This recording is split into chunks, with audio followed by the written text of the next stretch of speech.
LAC के पास चीन की एक नई साजिश की जानकारी सामने आई। पता चला है कि डोकलाम में भारत के हाथों पिटने के बाद चीन तिब्बत में बड़े स्तर पर जंग की तैयारी में जुटा है, जिसके लिए चीन की वायुसेना को अलर्ट पर रखा गया है। खबर है कि चीन तिब्बत में बड़े पैमाने पर रनवे तैयार कर रहा है ताकि चीन के फाइटर जेट वहां से उड़ान भर पाएं और लैंडिंग भी कर पाएं।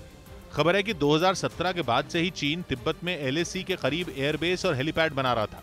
दावा यह है कि एलएसी के करीब चीन ने ऐसे 37 रनवे तैयार भी कर लिए, जिनमें 22 तो ऐसे हैं जिन पर फाइटर जेट ही नहीं प्लेन तक उतर सकते हैं।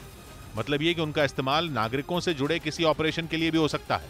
लेकिन ताजा खबर यह है कि इतना इंफ्रास्ट्रक्चर भी चीन को नाकाफी लगने लगा है।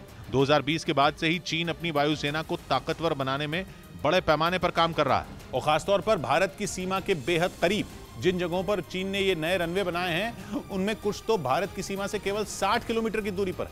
इनके छोटे बच्चे रहते हुए भी ये हर महीने 50,000 कमाती हैं। घर से ही कैंडल मेकिंग बिजनेस करती हैं। आपको भी सीखना है और करना है, फिर क्यों देरी? फ्रीडम ऐप को अभी डाउनलोड करें।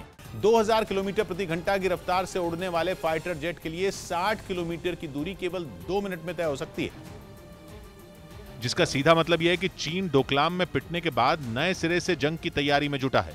खबर है कि चीन ने तिब्बत में अपने हर रनवे की लंबाई बढ़ाने का ऑपरेशन शुरू किया है। अगर हथियारों के वजन के साथ कोई फाइटर जेट लैंडिंग या टेक ऑफ करे तो उसे ज्यादा लंबाई की जरूरत होती है। इसीलिए चीन अपने पुराने हर रनवे की लंबाई बढ़ाने की कोशिश में जुटा है। माना जा रहा है कि चीन इन सभी रनवे पर हर सुविधा ऐसे तैयार कर रहा है जो उसकी वायुसेना के लिए फिट हो। चीन की कोशिश है कि वो वायुसेना के जरिए एलएसी पर निगरानी कर पाए।